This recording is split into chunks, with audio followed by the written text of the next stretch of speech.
आर्यम आर्यम प्रस्तुत है गुरुदेव आर्यम जी महाराज द्वारा रचित लेख, जिसका शीर्षक है भगवान शिव का वैज्ञानिक स्वरूप और ज्योतिर्लिंग। गुरुदेव लिखते हैं, समूचे विश्व में भगवान शिव करोड़ों करोड़ भक्तों के हृदयों में विराजते हैं। शायद ही दुनिया का कोई ऐसा मंदिर हो जहां शिव की उपस्थिति ना हो। संभवतः हिंदू धर्मावलंबियों के समस्त आस्था केंद्रों में सर्वाधिक संख्या शिवालयों की ही है। महाशिवरात्रि समस्त हिंदू प्राण भक्तों के समर्पण का महापर्व है। शिव आदिकाल से समूची मनुष्यता को एक लय में बांधे रहे हैं।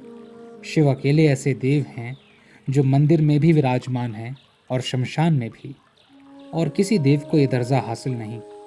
मानो शिव हमें सदैव ये संदेश देना चाहते हैं कि दुनियादारी में भरपूर रमो, लेकिन अंतिम गंतव्य मरघट ही है, जहां पर मैं तुम्हारे अंतिम स्वागत को हाजिर हूं। शिव को काल का देव इसीलिए कहा गया कि वे सृष्टि के चक्र को पूर्ण करते हैं, जीवन से मृत्यु का चक्र। शिव ही एकमात्र ऐसे ऊर्जा पुंज हैं जिनका उल्लेख वेदों में भी मिलता है।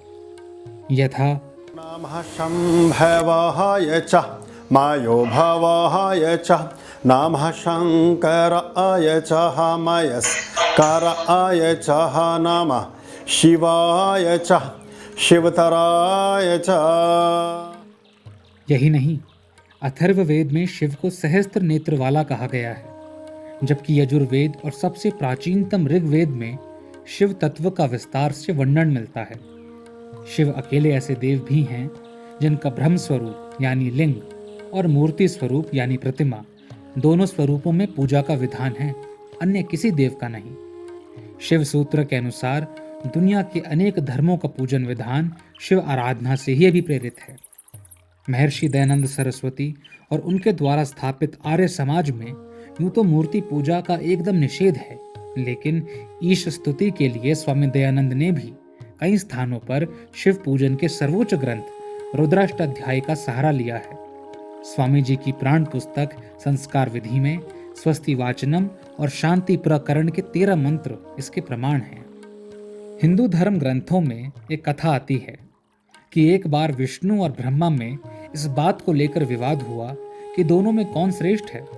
तभी उन दोनों के मध्य ज्योतिर्मय लिंग प्रकट हुआ। दोनों ही उसे देखकर पहले तो चकित हुए, फिर निर्णय किया कि जो भी इस लिंग का आदि और अंत जान लेगा वही श्रेष्ठ होगा।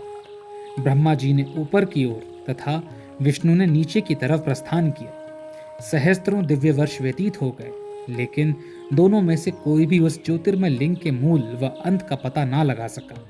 अंततः विष्णु ने तो अपनी हार मान ली, परंतु तमोगुणी होने के कारण ब्रह्मा जी बोले कि उन्होंने लिंग के छोर का पता लगा लिया है। साक्षी के रूप में केतकी से भी कहलवा दिया।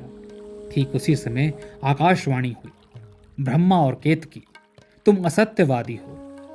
आकाशवाणी सुनकर ब्रह्मा लज्जित हो गए। विष्णु और ब्रह्मा सोचने लगे कि आकाशवाणी करने वाला कौन हो सकता है। तभी भगवान शिव प्रकट हुए और बोले कि तुम दोनों व्यर्थ का विवाद कर रहे हो। वास्तव में सृष्टि का स्वामी आदि रूप तो मैं हूं। सृष्टि की उत्पत्ति के समय मैंने ही तुम दोनों को भी पैदा किया था। ब्रह्मा, विष्णु और महेश मेरे ही रूप हैं।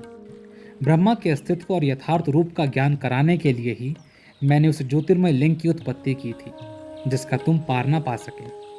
तब शिव ने ब्रह्मा को श्राप दिया कि तुमने असत्य वचन कहा था, इसलिए सृष्टि में कभी तुम्हारी पूजा नहीं होगी। केतकी ने तुम्हारा साथ दिया, इसलिए मेरी पूजा में इसे स्थान नहीं मिलेगा। कहा जाता है कि शिव उसी से प्रसन्न होते हैं जो सत्यवादी होता है।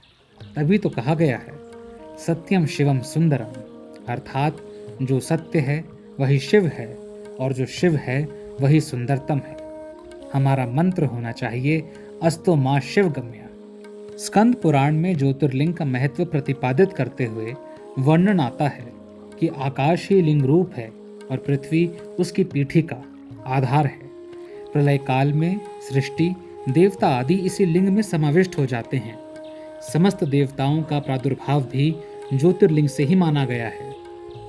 यथा आकाशम लिंग मित्याहु पृथ्वी तस्य पीठिका आलयः सर्वदेवानां लयनार लिंग मुच्यते। महाशिवरात्रि फाल्गुन मास की त्रयोदशी या चतुर्दशी को पड़ती है। इस दिन अल्पाहार करने से आगामी 6 माह तक आरोग्यता बनी रहती है। चूंकि भारतीय मौसम चक्र के मुताबिक ये ऋतु परिवर्तन का समय होता है, ऐसे में व्रती रहने से शरीर निरोगी बनता है। संभवतः इसी तथ्य को ध्यान में रखते हुए प्राचीन ऋषियों ने व्रत की परंपरा को प्रोत्साहित किया। ओम नमः शिवाय।